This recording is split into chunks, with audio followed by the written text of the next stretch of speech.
Hello students, कैसे आप लोग? बढ़िया। सो स्टूडेंट्स, आज हम आपका न्यू चैप्टर जैसे chapter number 11 thermal properties of matter की शुरुआत करने जा रहे हैं। देखो बच्चा लोग, ये चैप्टर अभी तक आप लोगों ने क्या पढ़ा था कि भाई कुछ काइनेमेटिक्स है, फोर्स लग रहा है, ये हो रहा है, वो हो रहा है। इसके पहले वाले चैप्टर में, चैप्टर नंबर 10 में भी आपने बड़ा फोर्स और प्रेशर से जुड़ी हुई कहानियां ही पढ़ी है, वो सारी काइनेमेटिक्स में आती थी। बड़ा अब ये जो चैप्टर है ये टोटली आपके लिए कुछ न्यू रहेगा। आप कह सकते हैं कि अब फिजिक्स का एक नवा अध्याय चालू हो रहा है। ठीक है, बहुत इजी चीज रहने वाली है और आज का लेक्चर बेटा हमारा बहुत ही बेसिक रहने वाला है, बहुत आपने पहले कभी ना कभी पढ़ा होगा वैसा रहने वाला है। ओके, सो बेसिकली सबसे पहले हम बात करेंगे हीट एंड टेम्परेचर की। क्या होता है बेटा हीट और टेम्परेचर? क्या ये हीट और टेम्परेचर दोनों ही सेम चीज है? बताइए। देखिए, हीट का मतलब क्या होता है? जब आप किसी बॉडी का टेम्परेचर इंक्रीज या डिक्रीज कर रहे हैं तो आप बोलेंगे कि उसको आप हीट दे रहे हो या हीट ले रहे हो। क्या बोला हमने? व्हेन अ बॉडीज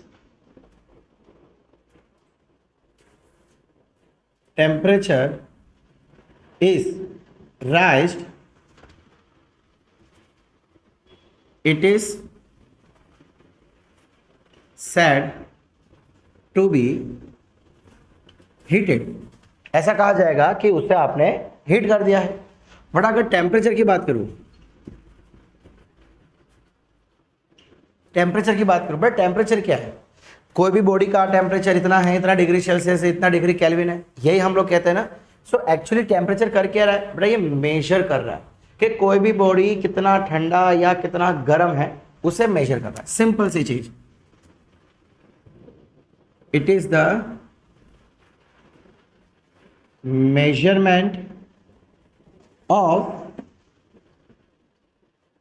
हॉटनेस और कोल्डनेस ऑफ अ बॉडी। अच्छा बच्चा लोग, एक चीज और सुनो। देखो, आपने हीट एनर्जी का भी नाम सुन रखा होगा। हीट एनर्जी क्या होता है? ये हीट एनर्जी, देखो बाकी सारी एनर्जी में क्या है कि आप वर्क डन कर रहे हो, कोई ना कोई एक्सटर्नल फोर्स के द्वारा वर्क डन होता है और उस वर्क डन के कारण एनर्जी डेवलप होती है। हम बहुत सारी कहानी पढ़ते हैं। बेटा हीट में कोई फोर्स नहीं लग रहा, कोई वर्क डन नहीं हो रहा, फिर भी इसको एनर्जी का नाम दिया हुआ है। क्यों? बिकॉज बेटा यहां पे अब पिक्चर में आ जाता है the way of transferring energy. क्या बोला मैंने? वे ऑफ ट्रांसफरिंग एनर्जी का मतलब क्या है बेटा? देखो, बाकी जो एनर्जीज है, जैसे कि अगर मान लो काइनेटिक एनर्जी की बात करूं, किसकी? Kinetic energy. तो बेटा उसमें आप एनर्जी मैकेनिकली दे रहे हो। कैसे दे रहे हो? मैकेनिकली, है ना। किसी चीज को एक्सटर्नली या कुछ करके आप उसको पुश कर रहे हो या पुल कर रहे हो, जिसकी वजह से उसकी वेलोसिटी इंक्रीज या डिक्रीज हो रही है और उसके अंदर एनर्जी डेवलप हो रही है। Kinetic energy. पोटेंशियल एनर्जी भी ऐसा है। पोटेंशियल एनर्जी मतलब आपको पता है, अगर कोई आप वर्क डन करोगे, उसको हाइट पे लेके जाओगे तो उसके अंदर एनर्जी डेवलप होती जाएगी, जो कि पोटेंशियल है। बट हीट एनर्जी में ऐसा कुछ नहीं हो रहा है कि वर्क डन करो एनर्जी दो, ऐसा कुछ नहीं हो रहा है। ये एक्चुअली एक नॉन मैकेनिकल वे है। कैसा वे? नॉन मैकेनिकल वे। अब इसका मतलब क्या है? देखो बेटा, हमको मालूम है कि जैसे आप किसी बॉडी को हीट दोगे तो बेटा उसके मॉलिक्यूल्स क्या करेंगे? वाइब्रेशन शुरू हो जाते हैं। पता है ना, पढ़ रखा है आपने, केमिस्ट्री में पढ़ रखा है, स्टैंडर्ड 9 में पढ़ा था कि सॉलिड को अगर आप हीट करोगे तो उसके मॉलिक्यूल्स वाइब्रेट करेंगे, लिक्विड के करेंगे, गैस के करेंगे। पढ़ रखा है सारी कहानी। सो ये जो वाइब्रेशन आए, ये वाइब्रेशन क्या कर रहा है बेटा? अपने आप में एक काइनेटिक एनर्जी डेवलप कर रहा है। और ये एनर्जी कहां से आई? क्या आपने कोई उसको धक्का मारा, पुश किया? नहीं, आपने सिर्फ उसको हीट किया। सो उस समय जो एनर्जी डेवलप हो रही है, that is called heat energy. तो याद रखना, बाकी सारी एनर्जीज कैसी है? मैकेनिकल वे है। और हीट एनर्जी कैसी है बेटा? नॉन मैकेनिकल वे। क्लियर? यहां तक क्लियर? अच्छा, अब बेटा वैसे तो हम अगले चैप्टर में एक चीज पढ़ने वाले हैं, zeroth law of thermodynamics, but वही चीज यहां पे भी हम देख लेते हैं। क्या चीज? कि जब दो बॉडी जिसका टेम्परेचर अलग अलग है, जिसका टेम्परेचर अलग अलग है, अगर वो कांटेक्ट में आ जाए तो होगा क्या, जरा ध्यान से देखो। बड़ा कोई दो बॉडी है, मान लो कि ये है 20 डिग्री सेल्सियस पे और मान लो कि ये कोई बॉडी है जो कि 50 डिग्री सेल्सियस पे। बड़ा इसके मॉलिक्यूल्स भी वाइब्रेट कर रहे होंगे, इसके मॉलिक्यूल्स भी वाइब्रेट कर रहे होंगे, पर बड़ा ये कम टेम्परेचर पे है तो ये क्या करेगा, धीमे धीमे धीमे धीमे वाइब्रेट करेगा, धीमे धीमे वाइब्रेट करेगा। लेकिन ये जिग जिग जिग जिग जिग जिग जिग जिग फट फट फट वाइब्रेट करेगा। क्यों? जितना ज्यादा टेम्परेचर उतनी ज्यादा काइनेटिक एनर्जी, मतलब उतनी ज्यादा वाइब्रेशन। अब बेटा जब ये दो बॉडी एक दूसरे के कांटेक्ट में आ जाएंगे, कांटेक्ट मतलब ऐसे वायर से कांटेक्ट नहीं, इसकी सरफेस को अगर टच कर जाती है, आप लोगों ने सुना होगा कि हीट ट्रांसफर होती है। क्या हो रहा है? Heat transfer. बेटा आप दूध को एटमॉस्फेयर में रखो, ठंडा या गर्म हो जाएगा। गर्म पानी को रख दो ऐसे ही खुले तो वो ठंडा हो जाता है। ठंडी चीज को रख दो एटमॉस्फेयर में तो वो गर्म हो जाती है। हो क्या रहा है? एटमॉस्फेयर और इसमें हॉटनेस, टेम्परेचर, मतलब हीट ट्रांसफर हो रही है। एक और एग्जांपल, बेटा आप कोई गर्म दूध का ग्लास अपने स्किन से टच करो, आपकी स्किन गर्म हो जाएगी। क्या हो रहा है बेटा? वो जो दूध में से जो हॉटनेस है ना, वो आपकी स्किन में आ गया। So heat is transferred from a body at lower temperature to the body, at higher temperature to the body at lower temperature। जो बॉडी का तापमान कम है उसमें एनर्जी चली जाएगी किसमें से? जिस बॉडी का तापमान ज्यादा है।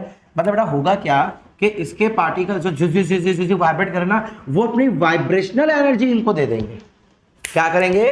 अपनी वाइब्रेशनल एनर्जी दे देंगे। कब तक देंगे? जब तक दोनों का सेम टेम्परेचर ना हो जाए। till both attain same temperature। समझ आया? देखो पहली चीज बेटा, हीट और टेम्परेचर में आपको फर्क समझना पड़ेगा। जो हमने बताया, हीट क्या है बेटा? हीट आप किसी को दे सकते हो। हीट एक ऐसी चीज है जिससे कोई बॉडी का तापमान बढ़ सकता है। अब टेम्परेचर यानी तापमान क्या चीज है बेटा? वो सिर्फ मेजर कर रहा है कि कौन सी बॉडी कितनी गर्म है या कितनी ठंडी है, दैट्स इट। हीट और टेम्परेचर रिलेटेड है, बिल्कुल। आप हीट दोगे तो टेम्परेचर बढ़ेगा, यानी टेम्परेचर बता रहा है कि बॉडी गर्म होती जा रही है। समझ आ रहा है? तो हीट यानी टेम्परेचर बढ़ाने का या घटाने का काम, और टेम्परेचर यानी बॉडी कितनी गर्म है या कितनी ठंडी है वो मापने का काम। क्लियर? अच्छा बड़ा एक और चीज देखो, ये पॉइंट देखने के बाद हम ऐसा कह सकते हैं कि हीट फ्लो करेगी किसके वजह से? टेम्परेचर डिफरेंस की वजह से। बेटा अगर इन दोनों का टेम्परेचर सेम होता तो कोई हीट फ्लो नहीं होती। सो एक और पॉइंट यहां पे आप नोट डाउन कर लेना, that heat is flown due to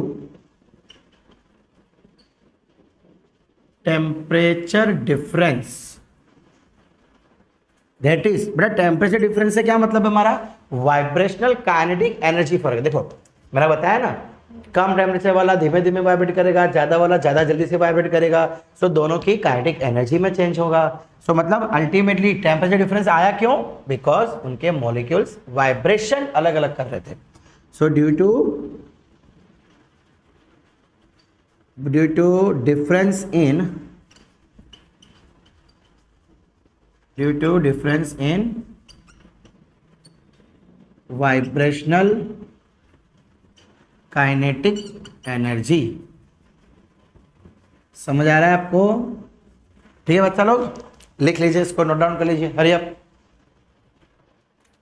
okay, so next is thermometry.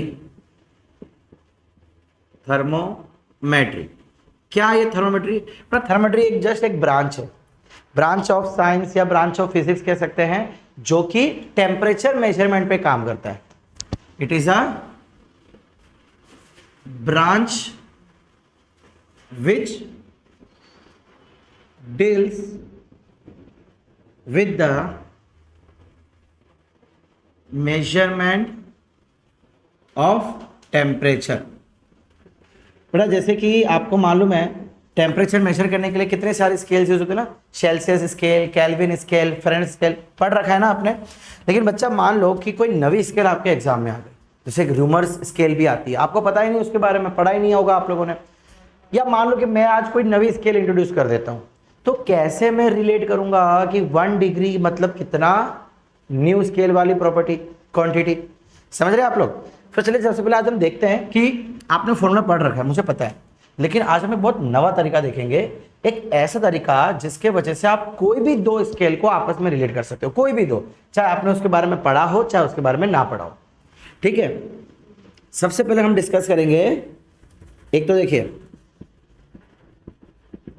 Melting point of ice, एक हम डिस्कस करेंगे मेल्टिंग पॉइंट ऑफ आइस, और दूसरा आप बोल सकते हैं बॉइलिंग पॉइंट ऑफ वाटर। ठीक है, बॉइलिंग पॉइंट, ये बड़ा इसको कई बार स्टीम पॉइंट भी कहा जाता है, बॉइलिंग पॉइंट या तो स्टीम पॉइंट। ओके, अब बेटा अगर मैं डिग्री सेल्सियस की बात करूं, सो मेल्टिंग पॉइंट क्या होता है 0 डिग्री सेल्सियस, और बॉइलिंग पॉइंट क्या होता है 100 डिग्री सेल्सियस। बोलो सही है। यही अगर मैं बेटा फ़ारेनहाइट की बात करूं, फ़ारेनहाइट के अंदर ये होता है 32 डिग्री फ़ारेनहाइट और ये होता है 212 डिग्री फ़ारेनहाइट। और अगर मैं यही केल्विन के लिए बात करूं, सो केल्विन के लिए होता है 273.15 केल्विन, कौन सा मेल्टिंग पॉइंट, और ये होता है 373.15 केल्विन। देखो कोई भी स्केल के लिए आपको मेल्टिंग पॉइंट और बॉइलिंग पॉइंट पता होना चाहिए, बाकी काम तो छुटकियों का है। पहले देखो मैं आपको एक ग्राफ से एक तरीका बताता हूं, और उसके बाद मैं आपको बहुत ही अच्छी सी शॉर्टकट फॉर्मूला भी बताऊंगा। मान लो कि आपको कोई ऐसा ग्राफ देके रखा है, किसके बीच का, फ़ारेनहाइट या मान लो सपोज केल्विन और डिग्री सेल्सियस का। एक काम करते हैं, सेल्सियस को इधर ले लेते हैं, केल्विन को इधर ले लेते हैं। ठीक है, बड़े ध्यान से देखो, जब जीरो डिग्री सेल्सियस है, चलो काम करते हैं इसका लेते हैं फ़ारेनहाइट, बिकॉज ये थोड़ी वैल्यू बड़ी है ना, इसीलिए, और कुछ नहीं। ठीक है, बाकी आप सेम ग्राफ किसी के लिए भी ड्रॉ कर सकते हो। सो जब 0 डिग्री सेल्सियस है तो फ़ारेनहाइट कितना है 32, तो जब 0 डिग्री सेल्सियस है उस समय फ़ारेनहाइट कितना हो गया 32 डिग्री। अच्छा, अब जब 100 डिग्री सेल्सियस टेम्परेचर है उस समय फ़ारेनहाइट कितना है 212, बोल देते कि चलिए ये है 100 और ये हो जाएगा कुछ 212, समझ आ रहा है आपको, यानी ये पॉइंट हो जाएगा। बेटा इसको जोड़ते हैं, इसको जोड़ेंगे तो कुछ ऐसा ग्राफ आएगा, यस और नो। ये 0 डिग्री पे था और ये 32 एंड सॉरी ये 212 एंड 100 पे था। अब बेटा मान लो कि आपको बीच का कोई पॉइंट दे दिया, बोल दिया डिग्री सेल्सियस 15, 30, 70, 60 कुछ भी दे दिया, पूछा जाएगा कि ये 60 डिग्री सेल्सियस कितना है फ़ारेनहाइट से। बड़ा मान लेते हैं कि चलिए ये वो सी डिग्री है, सी मतलब यार भाई कोई भी वैल्यू आपको दी जाएगी। अब इसके करस्पॉन्डिंग फ़ारेनहाइट कितना आ गया एफ, समझ आ रहा है आपको। अब मैं क्या करता हूँ बेटा, यहाँ से एक स्ट्रेट लाइन खींच लेता हूँ। क्या आपको 2 ट्राइंगल दिखाई दे रहे हैं, एक ये बड़ा वाला और एक ये छोटा वाला, है क्या नहीं। अच्छा बेटा ध्यान से देखो, ये जो 2 ट्राइंगल आपको दिख रहे हैं क्या ये सिमिलर होंगे, क्या ये सिमिलर होंगे। Standard 10th chapter number 6 maths का सिमिलरिटी ऑफ ट्राइंगल है कि नहीं। देखो बेटा ये भी 90 डिग्री, ये भी 90 डिग्री, फिर ये एंगल दोनों में कॉमन हो गया सिमिलर ट्राइंगल। सो सिमिलरिटी के अंदर हमने एक चीज पढ़ा था कि करस्पॉन्डिंग साइड का रेशियो सेम होता है। So this upon this is equal to ये अपॉन पूरा। सो ये क्या हो गया बेटा, ध्यान से देखो, चलो मैं इसको नाम देता हूँ आपको कंफ्यूजन ना हो, A B C D E. So यहाँ पे हम कह सकते हैं triangle A C D is similar to triangle A B E, A C D और ए बी ई। अब इसमें बीच वाला ये दो line B E upon C D is equal to A E upon ये पूरा, पता है ना बेटे, ये पूरा भी होता है ए ई अपॉन ए डी। ये देखो ये ए ई अपॉन ए डी। बड़ा बी ई की वैल्यू कितनी होगी? बी ई मेरे ख्याल से एफ माइनस 32 होगा। बड़ा एक बात बताओ, ग्राफ के अंदर अगर ये 32 है और मान लो कि ये 62 है, सो ये डिस्टेंस कैसे मेजर करोगे आप? 62 माइनस 32, ये डिस्टेंस तो ऐसे ही मेजर करोगे ना। सो क्या मैं यहाँ पे ऐसा कह सकता हूँ F minus 32 upon C D. बड़ा सी डी कितना हो जाएगा? 212 माइनस 32। देखो सी डी कितना है ये, सो 212 minus 32 is equal to A ई कितना हो गया? c minus 32, sorry c minus 0, ये 0 है ना यहाँ पे, c माइनस 0 अपॉन एडी कितना है ये? 100 माइनस 0, यस और नो? 100 माइनस 0। इसको थोड़ा सिंप्लीफाई करते हैं बेटा, सिंप्लीफाई करेंगे तो क्या आएगा? f माइनस 32 अपॉन ये 0, 11 में से 3 गया 8, 180 is equal to c upon 100, 0 0 गया, 18 वहाँ ले लेते हैं। ये काम करते हैं बेटा, अगर 2 से काटूं तो ये 2 5 जा, ये 2 9 जा। So f minus 32 by 9 is equal to c by 5। यह आ गया फॉर्मूला फ़ारेनहाइट और डिग्री सेल्सियस में कन्वर्ट करने का। बट ऐसा हर स्केल के लिए अलग अलग फॉर्मूला आएगी, लेकिन एक बात बताओ, क्या हर एक किसी के लिए ग्राफ ड्रॉ करने बैठेंगे? देखो जो हम लोग अभी कॉन्सेप्ट लाएंगे, जो फॉर्मूला आपके सामने लाएंगे, वो ग्राफ से ही बनाई हुई है। बट एक कॉमन फॉर्मूला, एक जनरल फॉर्मूला जो हर स्केल के लिए काम आ जाए, हर स्केल के लिए। अगर आपको वैल्यू याद रहती है, वेल एंड गुड, बहुत अच्छी बात है। नहीं याद रहती है तो मैं आपको एक चीज बताता हूँ। क्या बेटा, ध्यान से सुनो, यहां पे हमने क्या किया था? f माइनस 32, f क्या था बेटा? Required point, required temperature. हमने कहा था ना कि ये डिग्री C के लिए ये कोई ना कोई डिग्री F भी होगी। सो जो रिक्वायर्ड कन्वर्जन था दैट माइनस मेल्टिंग पॉइंट। कहां बनाऊं फॉर्मूला? यहां लिखूं? लिखेगा यहां पे? ओके। क्या मैं ऐसा बोल सकता हूं कि कोई भी कन्वर्जन के लिए कोई भी कन्वर्जन के लिए F minus melting point upon, बेटा 212 क्या था? 212 क्या था? इसका बॉइलिंग पॉइंट या स्टीम पॉइंट कह सकते हैं आप। Steam point minus 212 minus 32। देखो इस केस में देखो 100 माइनस 0, 100 क्या था? Steam point. 212 क्या था? Steam point. 0 क्या है?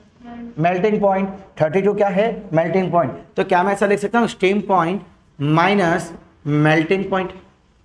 बेटा ये जो रिलेशन है ना, ये बेटा हमेशा कांस्टेंट रहने वाला है, हमेशा।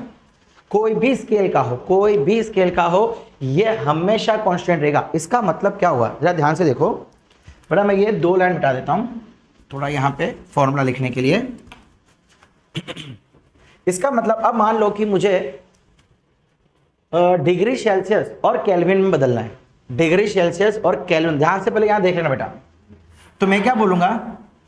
रिक्वायर्ड पॉइंट, जैसे कि सेल्सियस के अंदर रिक्वायर्ड पॉइंट मैं किस में कन्वर्ट कर रहा हूं बेटा? सेल्सियस से केल्विन में। मुझे पता है, आपने पढ़ रखा है, degree Celsius is equal to temperature plus 273, पढ़ रखा है ना आपने। केल्विन में कन्वर्ट करने के लिए, अगर केल्विन में कन्वर्ट करना है तो जितना भी डिग्री सेल्सियस है उसमें 273.15 प्लस कर दो। मुझे पता है आप लोगों ने पढ़ रखा है। जैसे कि ये रिलेशन आज हमने देखा, या आपने शायद पहले भी देखा हुआ है, आप ये याद रख सकते हो, कोई गलत नहीं है। बट अगर याद नहीं रहता और अगर कोई नवी स्केल आ जाती तो हम सेल्सियस में से बेटा केल्विन में कन्वर्ट कर रहे हैं। हमने क्या बोला? Required point minus melting point upon steam point minus melting point is equal to Kelvin के लिए बेटा required Kelvin minus melting point upon steam point minus melting point. ये चीज याद रखो बस हमेशा, required minus melting upon steam minus melting, simple.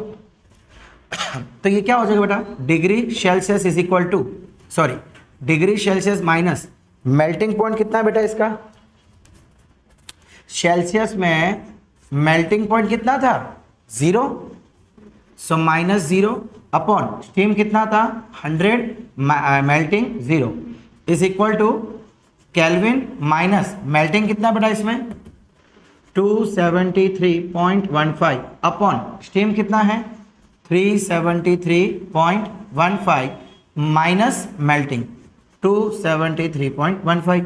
अब इसको सिंप्लीफाई करूंगा तो बेटा आप यहां तक पहुंच जाओगे, देखना है, चलिए देखते हैं। सो ये क्या हो गया C/100 is equal to K minus 273.15 upon 100 है क्या नहीं, ये 100 से 100 गया, देखो आ गया, ये 273 को यहां ले आओ तो C is equal to K minus हो जाएगा। थोड़ा ये जो रिलेशन देखो आ गया ना, ये रिलेशन दिख रहा है कि नहीं दिख रहा है आपको, है कि नहीं। अब बेटा ये फॉर्मूला जैसे मैंने कहा अगर आपको याद रहती है तो गुड, खराब बात नहीं है। अगर ना याद रहे, अगर कोई नवा आ जावे, मान लो कोई नवा आपको दे दिया, जैसे कि एक रूमर्स करके है, रूमर नहीं है रूमोस, इसको हटाऊं, ये चीज बॉइलिंग पॉइंट। चले काम करो बच्चा लोग, जिसका बाकी है पहले फटाफट लिख लो फिर आगे बढ़ते हैं। ओके स्टूडेंट्स फटाफट चलिए 3 इजी छोटे क्वेश्चन देख लेते हैं। पहला question, convert 74 degree Celsius into kelvin and Fahrenheit. आपको सेल्सियस को केल्विन और फ़ारेनहाइट दोनों बदलना है। बेटा मुझे कांस्टेंट वाला जो फॉर्मूला था ना मैं वो लेके चल रहा हूँ। So degree Celsius minus melting point कितना होता है 0 upon steam point 100 minus 0 is equal to Kelvin के लिए केल्विन माइनस स्टीम पॉइंट कितना होता है 273.15 upon 373.15 minus 273.15 steam minus melting is equal to बड़ा फ़ारेनहाइट के लिए कितना होता था F required minus 32 melting point upon steam point 212 minus 32। Clear. अब हमें क्या करना है, देखो C की वैल्यू देके रखिए 74, हमें K की वैल्यू चाहिए और F की वैल्यू चाहिए, तो पहले इन दो को लेके सॉल्व कर लो, बाद में इसको और इसको लेके सॉल्व कर लो। मैं एक आपको करके दिखाता हूं, जैसे कि C और K के लिए, तो ये C/100 is equal to K minus 273.15 upon कितना आ गया वापस 100, ये गया। C की वैल्यू कितनी दी बेटा 74, तो 273 यहां ले आओ, आपको मिल जाएगा केल्विन। जगह कम होने के कारण चलो यहां कर लूं, मैं मिटा दूंगा फिर जल्दी करना बेटा। K के लिए यहां कर लेता हूं, K is equal to 74 plus 273.15 कितना हो जाएगा ये 0.1574 347.15 केल्विन। क्लियर। अब बेटा इसी को हम फ़ारेनहाइट में बदलते हैं, तो देखो एक ये ले लूंगा C/100 इज इक्वल टू एक ये ले लूंगा F माइनस 32 अपॉन 100 नहीं सॉरी 180, ओके 212 माइनस 32 कितना आ जाएगा 180। बेटा C की वैल्यू दी है 74, F ढूंढ लो यहां से, एक जीरो गया 74 इंटू 18 अपॉन 10 और ये 32 यहाँ पे यानी plus 32 is equal to F कितना हो जाएगा, कितना होगा 74 इंटू 18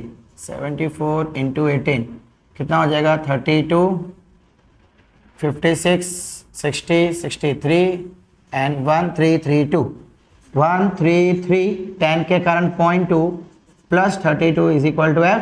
सो ये कितना हो जाएगा 0.2561 165.2 फ़ारेनहाइट।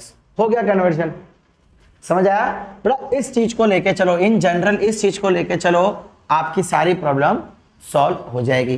फटाफट नोट डाउन कर लो ताकि फिर मैं ये मिटा पाऊं। Hurry up.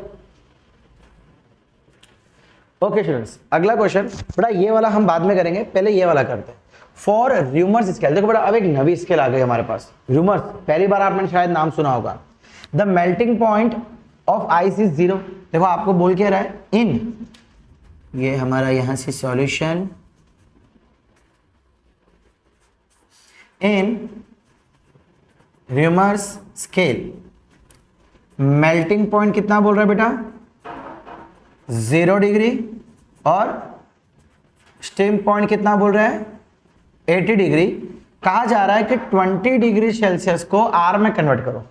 कोई बात नहीं, जनरल फॉर्मूला क्या थी, general formula required minus melting upon boiling minus melting is equal to, अब र्यूमर्स के अंदर रिक्वायर्ड माइनस मेल्टिंग, कितना है मेल्टिंग बेटा, 0 का 0 ही है, अपॉन स्टीम माइनस मेल्टिंग।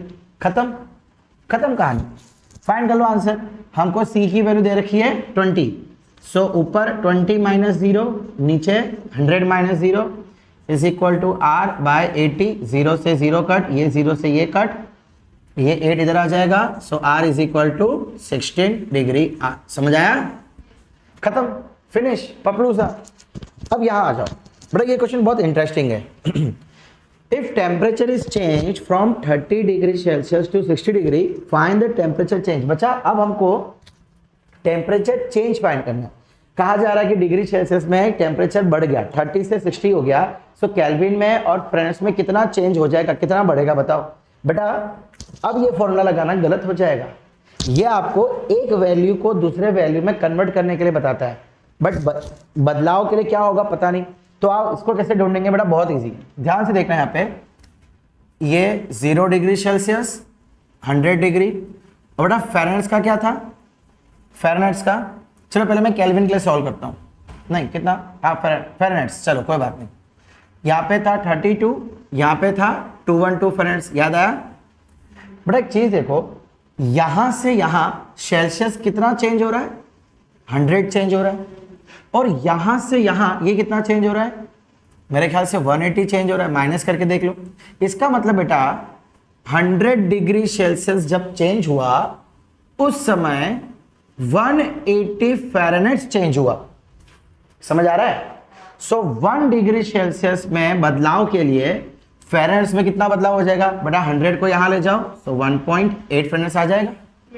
इसको याद रखना कि जब डिग्री 1 से बढ़ेगी, चेंज होगी, तो फ़ारेनहाइट 1.8 से चेंज होगा बेटा। यही रिलेशन हम केल्विन के लिए निकालते हैं।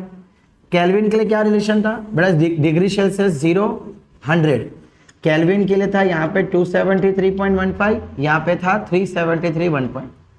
अच्छा, यहाँ से यहाँ चेंज 100 और यहाँ से यहाँ चेंज भी 100, देखो है क्या नहीं। इसका मतलब बेटा 100 डिग्री सेल्सियस जब चेंज हुआ तो उसके लिए केल्विन कितना चेंज हुआ, वो भी 100 हुआ।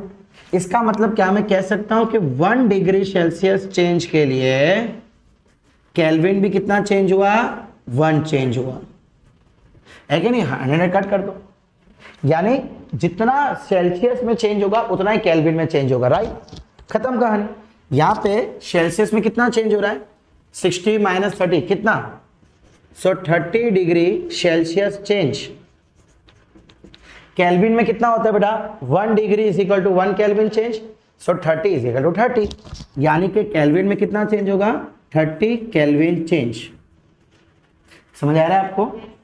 और मैं यहां लिख दूं वापस, 1 degree Celsius change is equal to 1 degree Celsius change is equal to 1 Kelvin change. ठीक है, इसको याद रखना बेटा।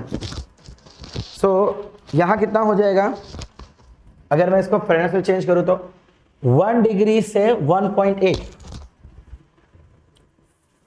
दिख रहा है यहां पे नीचे, हाँ दिख रहा है। 1 डिग्री सेल्सियस चेंज फ़ारेनहाइट में होता है 1.8 डिग्री एफ चेंज। तो 30 degree change is equal to how much, 30 into 1.8। क्या करना पड़ेगा, 30 इंटू 1.8 कितना आएगा, 3 8 3 18 3 54 डिग्री एफ चेंज। ये आ गया आपका आंसर। सो आपको पूछा है केल्विन में कितना चेंज आएगा, तो 30 केल्विन चेंज होगा, और फ्रेनेट्स में कितना चेंज होगा, 54। समझ आया बच्चा लोग? सो बेटा बस थर्मोमेट्री इतना ही था, और यहाँ पे थर्मोमेट्री आपका पूरा होता है। ओके स्टूडेंट्स, बेटा अब आज की आखिरी बात कर लेते हैं, जिसे हम कहते हैं थर्मल एक्सपांशन। क्या होता है थर्मल एक्सपांशन? बेटा ये थोड़ा बहुत आपने पहले भी पढ़ रखा है, याद है चैप्टर नंबर 9 में। Thermal stress, thermal strain, heat देने की वजह से थोड़ी सी हाइट लाइट लेंथ बढ़ गई, स्ट्रेस बढ़ गया, वही है, ये वही है थर्मल एक्सपांशन। आप कह सकते हैं चेंज इन लेंथ या इंक्रीज इन डायमेंशन, या आप कह सकते हैं expansion in dimension due to increase in temperature is called thermal expansion. बेटा अगर टेम्परेचर आप दे रहे हो, हीट दे रहे हो, किसी बॉडी का टेम्परेचर आप चेंज कर रहे हो, बढ़ा रहे हो, तो उसके कारण बेटा उसकी लेंथ भी चेंज होगी। ये हम पहले भी पढ़ चुके हैं। तो ये जो प्रोसेस हो रही है टेम्परेचर के कारण चेंज होना, डायमेंशन चेंज होना, उससे हम क्या कहते हैं, थर्मल एक्सपेंशन। बड़ा थर्मल एक्सपेंशन जो है वो 3 टाइप के होते हैं। पहला लीनियर एक्सपांशन, दूसरा एरिया एक्सपांशन, और तीसरा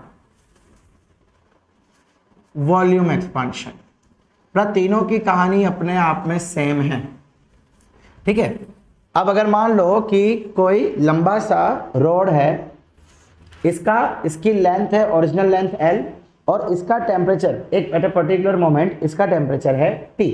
अब आपने क्या किया बेटा, आपने इसका टेम्परेचर डेल्टा T से बढ़ा दिया। क्या कर दिया, डेल्टा T से बढ़ा दिया। सो होगा क्या, ये जो रोड है ये थोड़ी सी एक्सपांड कर जाएगी, और जितना एक्सपांशन आएगा उसको हम क्या बोल देंगे, delta L। So total length कितनी हो जाएगी इसकी अब, L प्लस डेल्टा L। अब बेटा एक्सपेरिमेंटली देखा गया है कि ये जो डेल्टा L है, चेंज इन लेंथ है बेटा, ये डायरेक्टली प्रोपोर्शनल है किसको, पहली चीज तो टेम्परेचर पे। आपने कितना टेम्परेचर इंक्रीज किया, जितना ज्यादा टेम्परेचर इंक्रीज उतने ज्यादा टेम्परेचर में चेंज। ऑल्सो बेटा ये डायरेक्टली प्रोपोर्शनल है टू ओरिजिनल लेंथ। बेटा ये बहुत जबरदस्त पॉइंट है। ये क्या कह रहा है, लेंथ पहले से जितनी बड़ी होगी उतने ही ज्यादा उसमें चेंजेस आएंगे। छोटी सी लेंथ छोटा चेंज, बड़ी सी लेंथ बड़ा चेंज। समझ आ रहा है? अब जब इन दोनों को हम कंबाइन कर देंगे तो क्या इसको ऐसा लिख सकते हैं, delta L is equal to L delta T, sorry proportional. जब ये प्रोपोर्शनलिटी साइन हटाएंगे सो यहां पे एक कांस्टेंट आ जाएगा, that is L alpha delta T। Alpha आपने पहले भी पढ़ रखा है, याद है कुछ? अल्फा क्या है बेटा, कोएफिशिएंट ऑफ लीनियर एक्सपांशन। क्या है, कोएफिशिएंट ऑफ लीनियर एक्सपांशन, ठीक है। अब बेटा ये अल्फा किस किस पे डिपेंड करेगा, अल्फा बेटा मेजरली 2 चीज पे डिपेंड करेगा।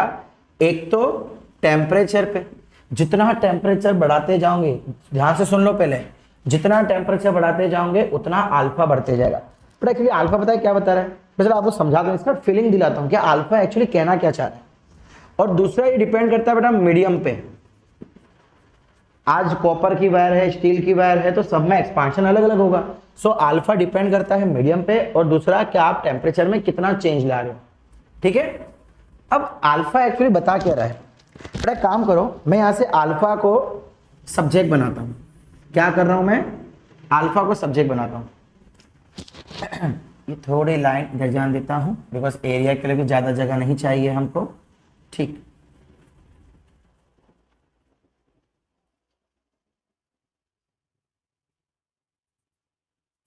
चलेगा, चलो मैं क्या कर रहा हूं बेटा, ये अल्फा को सब्जेक्ट बनाऊं यहां से। सो क्या मैं ऐसा कह सकता हूं, alpha is equal to delta L upon L delta T, ये दोनों को नीचे भेज दिया। अब बड़ा काम करो, एल और डेल्टा टी दोनों 1 ले लो। मैं क्या बोल रहा हूँ, एल को और डेल्टा टी को 1 ले लो, एल को भी 1 ले लो, डेल्टा टी को भी 1 डिग्री सेल्सियस ले लो। तो अल्फा कितना आ जाएगा, 1 1, यानी कि अल्फा आ जाएगा डेल्टा एल। यानी बेटा ये क्या आ गया, ये क्या आ गया, change in length, change in length per unit length, per unit length, per unit temperature change. दिख रहा है इतना नीचे? हाँ, देखो ये अल्फा पता है क्या बताना चाह रहा है कि जब आप 1 मीटर रोड पे 1 डिग्री सेल्सियस चेंज करोगे तो लेंथ कितनी बदलेगी। अल्फा पता है क्या बता रहा है आपको कि आप कोई रोड ले लो 1 मीटर का, उस पर टेम्परेचर को चेंज करो कितना, 1 डिग्री सेल्सियस से, उस समय लेंथ में कितना बदलाव आएगा।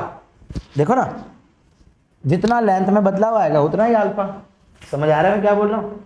और अल्फा की यूनिट होती है बेटा पर डिग्री सेल्सियस, यानी कि आप कह सकते हैं डिग्री सेल्सियस -1। क्यों, देखो ये एल ये एल, तो दोनों की यूनिट कह रहा हूं बेटा, मीटर मीटर कट जाएगा और टेम्परेचर के लिए डिग्री सेल्सियस। सो अल्फा की यूनिट होती है पर डिग्री सेल्सियस, और वो बताता क्या है कि 1 मीटर लंबाई में 1 डिग्री सेल्सियस चेंज करने से कितना बदलाव आएगा। समझ आया? अगर आपको ये समझ आ गया है तो ये दो आपके लिए बाएं हाथ का खेल है, दोनों वही है। अब इसमें क्या हो रहा है बेटा, एरिया एक्सपांड कर रहा है। मान लो कोई 2D सरफेस है, कोई रेक्टेंगल है। देखो यहाँ पे क्या बेटा, ये रोड काफी पतली हो गया, दिखने में आपको रेक्टेंगल है बट एक वायर काफी पतली होगी, बहुत ही पतली। और यहाँ पे एक रेक्टेंगल, स्क्वायर, पैरेललोग्राम कुछ भी हो सकता है।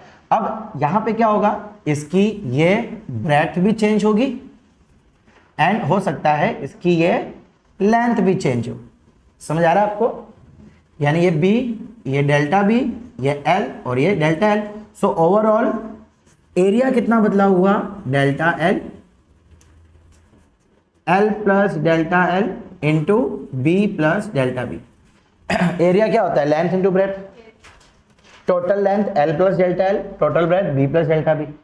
ठीक है, सारी कहानी वही की वही, कोई चेंज नहीं है। अब देखा गया कि ये जो एरिया चेंज हो रहा है वो किस पे डिपेंड कर रहा है बेटा, इनिशियल एरिया पे, और साथ ही साथ आपने कितना टेम्परेचर चेंज किया। सेम वही कहानी बेटा, कोई बदलाव नहीं, कोई बदलाव नहीं है। सो यहां से फॉर्मूला क्या बन जाएगी, ए बीटा डेल्टा टी, ए बीटा डेल्टा टी, जहां पे ए क्या है, ओरिजिनल एरिया, ये क्या है, initial area, initial area, delta T तो आपको पता ही है, टेम्परेचर चेंज, और बेटा बीटा क्या है, जैसे यहां पे alpha coefficient of linear expansion था, यहां पे beta coefficient of areal expansion, या इसको कहते हैं सुपरफिशियल एक्सपांशन। ध्यान से सुनो, कोएफिशिएंट ऑफ सुपरफिशियल, इसको एक नवा नाम दे दिया गया, सुपरफिशियल या तो एरियल एक्सपांशन। ठीक है, क्लियर हुआ? अच्छा, अब बेटा वैसे ही वॉल्यूम, सिंपल सी चीज है। वॉल्यूम में क्या है बेटा, मान लो कि कोई 3D surface, aerial 2D surface के लिए होगा और वॉल्यूम 3D सरफेस के लिए होगा, और लीनियर एक्सपांशन सिंगल सरफेस के लिए 1 डायमेंशन में होगा। यहां पे मान लो कोई क्यूबिड है, इसके अंदर एल बी एच है, एल भी बढ़ गया, बी भी बढ़ गया, एच भी बढ़ गया।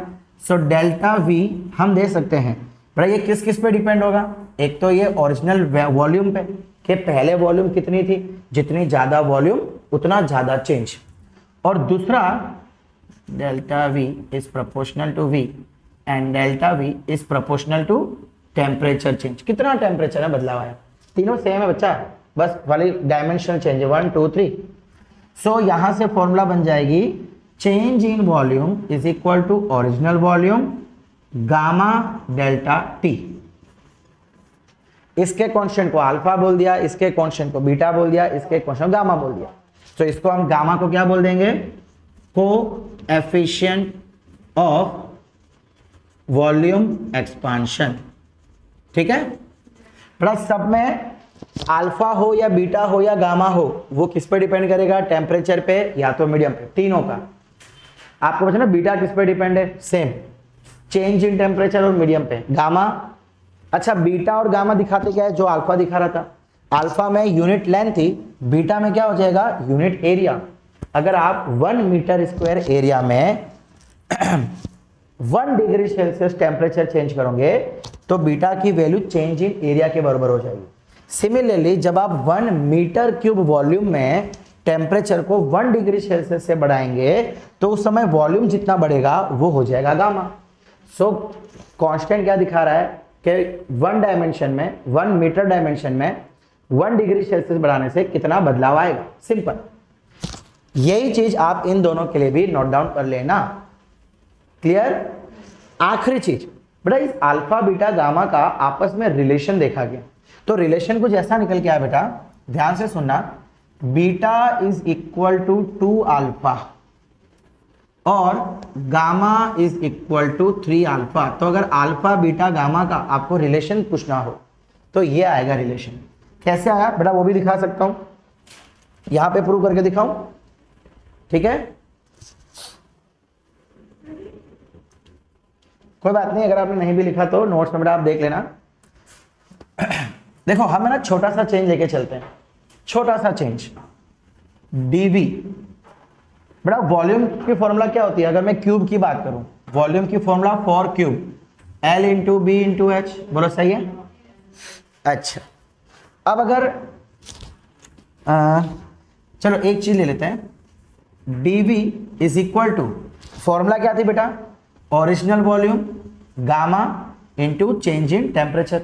हमने टेम्परेचर को बहुत ही छोटा बढ़ाया है तो मैं यहाँ पे डेल्टा के बदले डी लिख लेता हूँ। टेम्परेचर को बहुत छोटा बढ़ाया तो वॉल्यूम भी बहुत छोटा सा एक्सपांड हुआ। अब ओरिजिनल वॉल्यूम कितनी होती है क्यूब के लिए?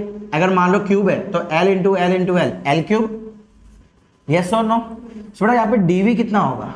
dV बाय dl, यानी कि मुझे dV फाइंड करना है ना। सो मैं क्या करता हूँ? डिफ्रेंशिएट करता हूँ। इसको डिफ्रेंशिएट करूंगा तो कितना आ जाएगा? 3L स्क्वायर, पावर आगे और ओरिजिनल पावर -1 और ये वहां चला जाएगा। So dV is equal to 3L square dl। बोलो क्लियर? रख दो वैल्यू यहाँ पे, 3L square dl is equal to original volume L cube gamma delta T। बोलो यहाँ तक क्लियर है? पक्का? यहां से क्या हो गया? बच्चा लो, dl क्या? Change in length. जरा यहाँ पे आ जाओ, change in length is equal to original length alpha delta T. रख देते वैल्यू वहां पे। सो 3L स्क्वायर डेल्टा L के बदले L अल्फा, अब मैं यहाँ पे dt लिख रहा हूं, क्यों? बिकॉज टेम्परेचर छोटा सा चेंज है ना।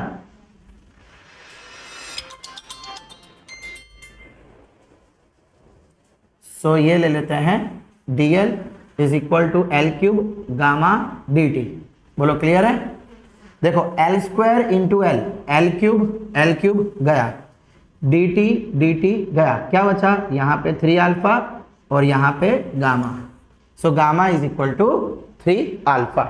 सेम आप यहाँ के लिए भी रिलेशन निकाल सकते हो एरिया के लिए। Area is equal to L square कर देना या L इंटू बी कर देना, L स्क्वायर लगे तो ज़्यादा आसान रहेगा, ठीक है? सेम प्रोसेस एरिया के लिए भी। तो बस चलो आज का ये लेक्चर हम यहीं तक सीमित रखते हैं। हमने देखा टेम्परेचर और हीट में क्या फ़र्क है, कैसे एक स्केल को दूसरे स्केल में कन्वर्ट करना है, और थर्मल एक्सपांशन क्या होता है। थर्मल एक्सपांशन के अंदर 3 टाइप के एक्सपांशन, ठीक है? पढ़ते रहिए, एंजॉय करते रहिए। Thank you.